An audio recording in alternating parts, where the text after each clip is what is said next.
I've been thinking about myself today, thinking how I changed, how I really don't care if you are here or if you don't stay.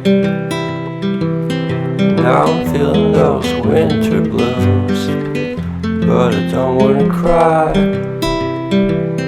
All we ever do is laugh it off, and I'm sick and I don't know why. Do you remember that night we met? I thought you looked so fine. I guess we have to agree to disagree for this one last time.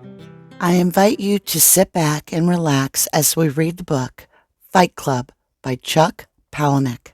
Chapter 8. My boss sends me home because of all the dried blood on my pants, and I am overjoyed. The hole punched through my cheek doesn't ever heal. I'm going to work, and my punched out eye sockets are two swollen up black bagels around the little piss holes I have left to see through. Until today, it really pissed me off that I'd become this totally centered Zen master and nobody had noticed. Still, I'm doing the little fax thing. I write little haiku things and fax them around to everyone. When I pass people in the hall at work, I get totally zen right in everyone's hostile little face. Worker bees can leave. Even drones can fly away. The queen is their slave. You give up all your worldly possessions and your car and go live in the rented house in the toxic waste part of town, where late at night you can hear Marla and Tyler in his room calling each other human butt wipe. Take it, human butt wipe. Do it, butt wipe. Choke it down, keep it down, baby. Just by contrast, this makes me the calm little center of the world. Me, with my punched out eyes and dried blood and big black crusty stains on my pants. I'm saying hello to everybody at work. Hello, look at me. Hello, I'm so zen. This is blood. This is nothing. Hello, everything is nothing, and it's so cool to be enlightened like me. Look, outside the window, a bird. My boss asked if the blood was my blood. The bird flies downwind. I'm writing the little haiku in my head. Without just one nest, a bird can call the world home. Life is your career. I'm counting on my fingers. 5, 7, 5. The blood? Is it mine? Yeah, I say, some of it. This is the wrong answer. Like this is a big deal. I have 2 pair of black trousers, 6 white shirts, 6 pair of underwear in the bare minimum. I go to Fight Club. These things happen. Go home, my boss says. Get changed. I'm starting to wonder if Tyler and Marla are the same person, except for their humping every night in Marla's room. Doing it, doing it, doing it. Tyler and Marla are never in the same room. I never see them together. Still, you never see me and Zsa Zsa Gabor together, and this doesn't mean we're the same person. Tyler just doesn't come out when Marla's around. So, I can wash her pants. Tyler has to show me how to make soap. Tyler's upstairs, and the kitchen is filled with smell of cloves and burnt hair. Marla's at the kitchen table, burning the inside of her arm with a clove cigarette and calling herself human butt wipe.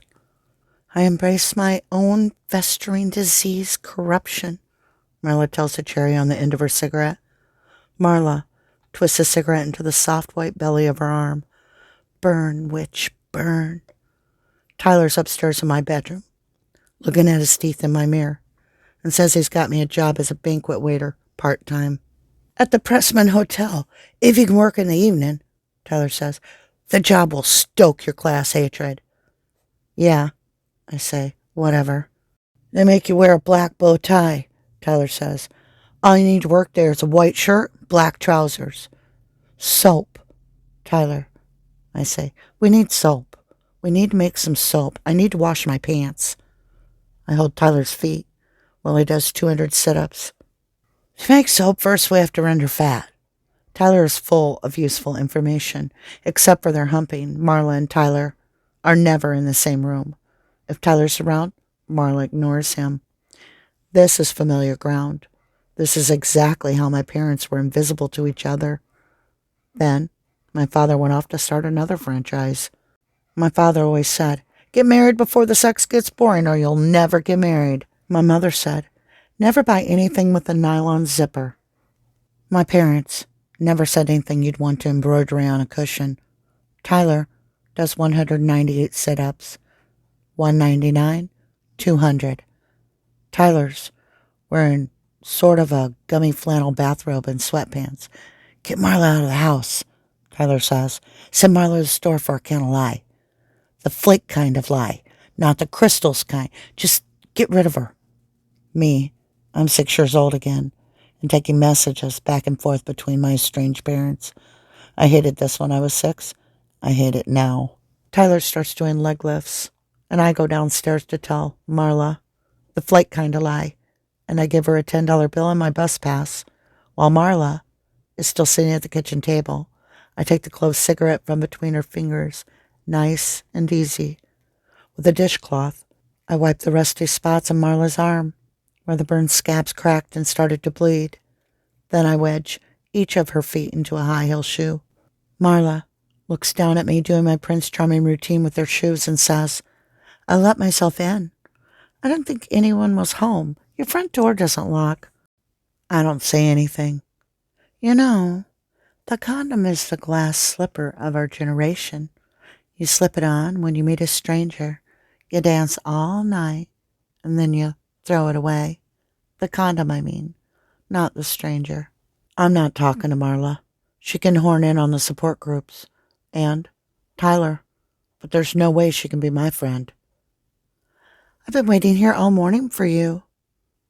Flowers bloom and die. Wind brings butterflies or snow. A stone won't notice. Marla gets up from the kitchen table, and she's wearing a sleeveless blue-colored dress made of some shiny material. Marla pinches the edge of the skirt and turns it up for me to see little dots of stitching on the inside. She's not wearing any underwear, and she winks. "I wanted to show you my new dress," Marla says. "It's a bridesmaid's dress, and it's all hand sewn. Do you like it? The Goodwill thrift sold it for $1. Somebody did all these tiny stitches just to make this ugly, ugly dress," Marla says. "Can you believe it?" The skirt is longer on one side than the other, and the waist of the dress orbits low around Marla's hips. Before she leaves for the store, Marla lifts her skirt with her fingertips and sort of dances around me and the kitchen table, her ass flying around inside her skirt. What Marla loves, she says, is all the things that people love intensely and then dump an hour or a day after. The way a Christmas tree is the center of attention. Then, after Christmas, you see those dead Christmas trees with the tinsel still on them dumped alongside the highway. You see those trees and think of roadkill animals or sex crime victims wearing their underwear inside out and bound with black electrical tape. I just want her out of here.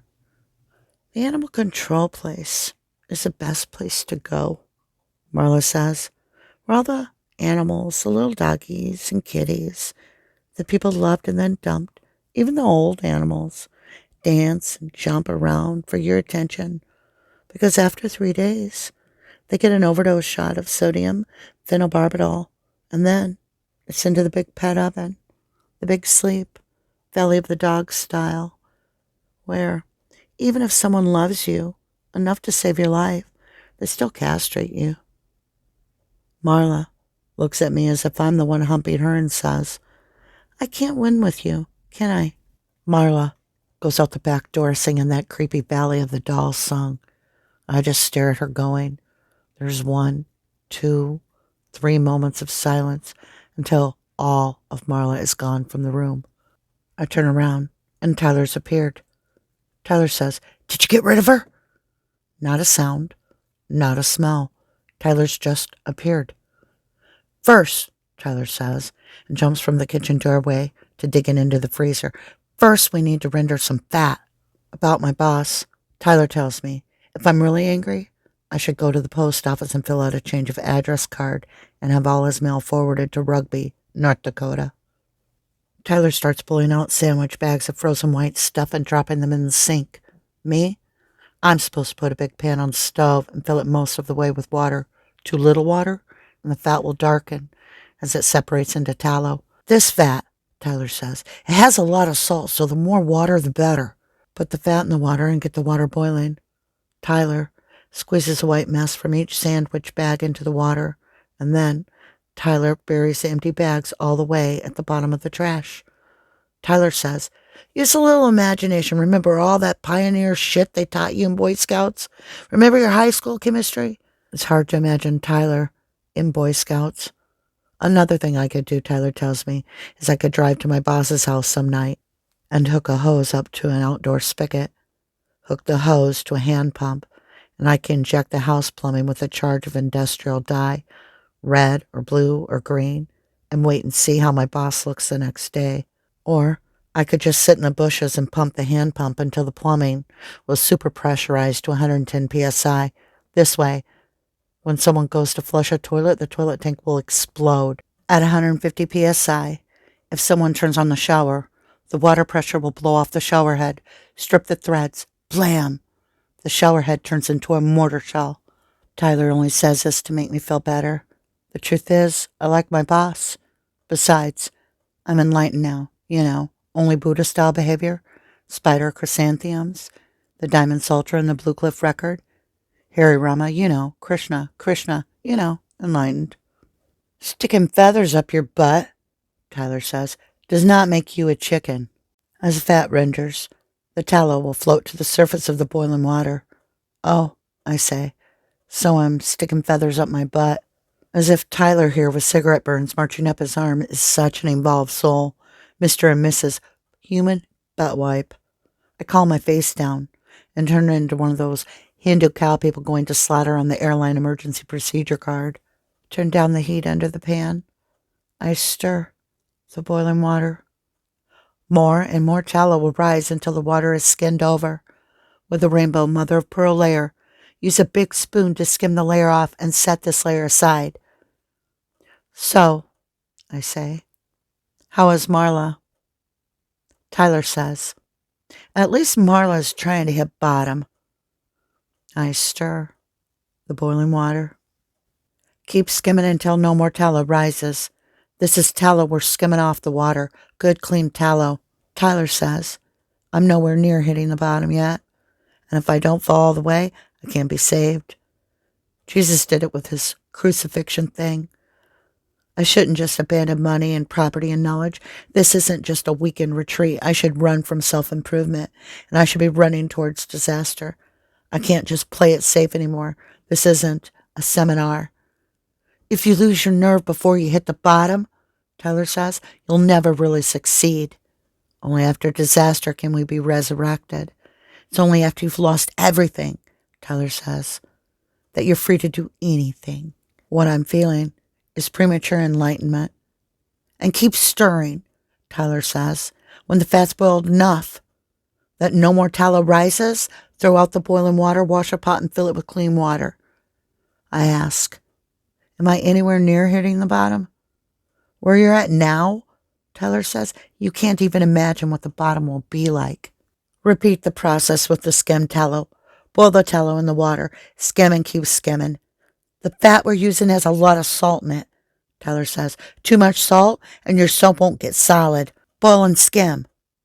Boil and skim. Marla is back. The second Marla opens the screen door. Tyler is gone, vanished, run out of the room, disappeared. Tyler's gone upstairs or Tyler's gone down to the basement. Poof. Marla comes in the back door with a canister of Life Flakes. At the store, they have 100% recycled toilet paper, Marla says. The worst job in the whole world must be recycling toilet paper. I take the canister of lye and I put it on the table. I don't say anything. Can I stay over tonight? Marla says. I don't answer. I count in my head. 5 syllables. 7, 5. A tiger can smile. A snake will say it loves you. Lies make us evil. Marla says, what are you cooking? I am Joe's boiling point. I say, go. Just go. Just get out, okay? Don't you have a big enough chunk of my life yet? Marla grabs my sleeve and holds me in one place for the second it takes to kiss my cheek. Please call me, she says. Please, we need to talk. I say, yeah. The moment Marla's out the door, Tyler appears back in the room, fast as a magic trick. My parents did this magic act for 5 years. I boil and skim, while Tyler makes room in the fridge. Steam layers the air, and water drips from the kitchen ceiling. The 40-watt bulb, hidden in the back of the fridge, something bright I can't see behind the empty ketchup bottles and jars of pickle brine or mayonnaise. Some tiny light from inside the fridge edges Tyler's profile bright. Boil and skim. Put the skim tallow into the milk cartons with the tops opened all the way. With the chair pulled up to the open fridge, Tyler watches the tallow cool. In the heat of the kitchen, clouds of cold fog waterfall out from the bottom of the fridge and pull around Tyler's feet. As I fill the milk cartons with tallow, Tyler puts them in the fridge. I go to kneel beside Tyler in front of the fridge, and Tyler takes my hands and shows them to me. The lifeline, the love line, the mounds of Venus and Mars, the cold fog pulling around us, and the dim bright light on our faces. I need you to do me another favor, Tyler says. This is about Marla, isn't it? Don't ever talk to her about me. Don't talk about me behind my back. Do you promise? Tyler says. I promise. Tyler says, if you ever mention me to her, you'll never see me again. I promise. Promise? I promise. Tyler says, now remember, that was 3 times that you promised. A layer of something thick and clear is collecting on top of the tallow in the fridge. The tallow, I say, it's separating. Don't worry, Tyler says. The clear layer is glycerin. You can mix the glycerin back in when you make soap, or you can skim the glycerin off. Tyler licks his lips and turns my hand's palm down on his thigh, on the gummy flannel lap of his bathrobe. You can mix the glycerin with nitric acid to make nitroglycerin, Tyler says. I breathe with my mouth open and say, nitroglycerin. Tyler licks his lips wet and shining and kisses the back of my hand. You can mix a nitroglycerin with sodium nitrate and sawdust to make dynamite, Tyler says. The kiss shines wet on the back of my white hand. Dynamite, I say, and sit back on my heels. Tyler pries the lid off the can of lye. You can blow up bridges, Tyler says. You can mix a nitroglycerin with more nitric acid and paraffin and make gelatin explosives, Tyler says. You could blow up a building easy, Tyler says. Tyler tilts a can of lye an inch above the shining wet kiss on the back of my hand. This is a chemical burn, Tyler says, and it will hurt worse than you've ever been burned, worse than 100 cigarettes. The kiss shines on the back of my hand. You'll have a scar, Tyler says. With enough soap, Tyler says, you could blow up the whole world. Now remember your promise. And Tyler pours a lie. We are about to journey on to chapter 9. I hope you stay with me. I love you. To the moon and back.